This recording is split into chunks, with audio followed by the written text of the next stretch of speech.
আরজিকর কাণ্ড নিয়ে এতদিন পরে কাটলো সমস্ত ধোঁয়াশা। সিবিআই এর হাতে লাগলো বড়সড় অস্ত্র। কে প্রথম দেখেছিল? সকাল 9:30 থেকে 10:10 ঠিক কি হয়েছিল সেই 40 মিনিট দেখুন। একের পর এক সিবিআই তদন্তে ক্রমশ উঠে আসছে একের পর এক প্রশ্ন, আর তারই উত্তর খুঁজতে মরিয়া কেন্দ্রীয় তদন্তকারী দল। এবার নতুন প্রশ্ন দানা বেঁধেছে 41 মিনিটের ধোঁয়াশা নিয়ে।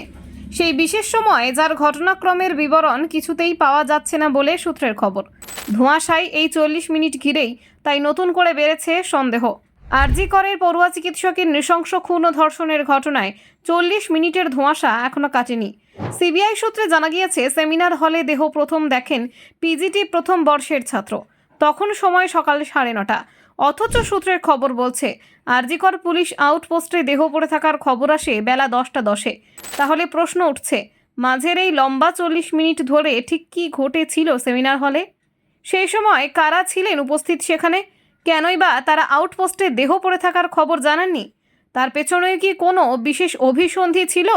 সেই ফাঁকও পূরণ করতে চাইছেন তদন্তকারীরা। হাসপাতালের চৌহদ্দিতেই রয়েছে পুলিশ আউটপোস্ট। তাহলে কেন এতটা সময় লাগলো পুলিশের, তা খতিয়ে দেখছে সিবিআই। আরজি করের তরুণী চিকিৎসককে ধর্ষণ খুনের ঘটনার তদন্তের সময় হিসেবে মেলাতে ব্যস্ত সিবিআই। সুপ্রিম কোর্টের শুনানিতে সিবিআই এর তরফে সলিসিটর জেনারেল অভিযোগ করেছিলেন, কেন্দ্রীয় এজেন্সি তদন্তভার নিয়েছিল 5 দিন পরে। ততদিনে সিন অফ ক্রাইম বা অকুস্থলে অনেক বদল হয়ে গিয়েছিল।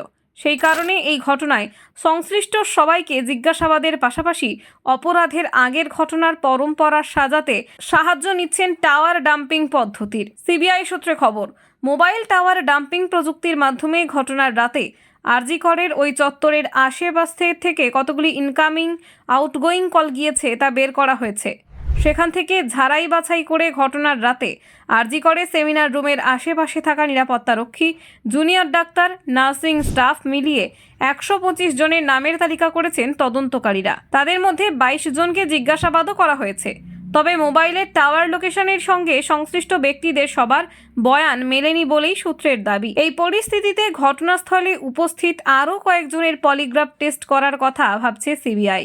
এর আগেও আরজিকর হাসপাতালে একাধিক পড়ুয়ার অস্বাভাবিক মৃত্যু হয়েছে।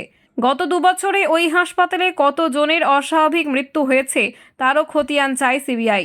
সূত্রের খবর, হাসপাতাল কর্তৃপক্ষের কাছে এই তালিকা চেয়ে পাঠানো হয়েছে। পড়ুয়াদের একাংশের অভিযোগ, এর আগে যে কয়েকজন পড়ুয়ার অস্বাভাবিক মৃত্যু হয়েছে ওই হাসপাতালে, তার সব ক্ষেত্রে সঠিক তদন্ত হয়নি। তদন্তকারীরা বোঝার চেষ্টা করছেন তরুণী চিকিৎসকের ধর্ষণ, খুন বা তার আগের অস্বাভাবিক মৃত্যুর পেছনে কোনো দুর্নীতি চক্রের যোগ রয়েছে কিনা।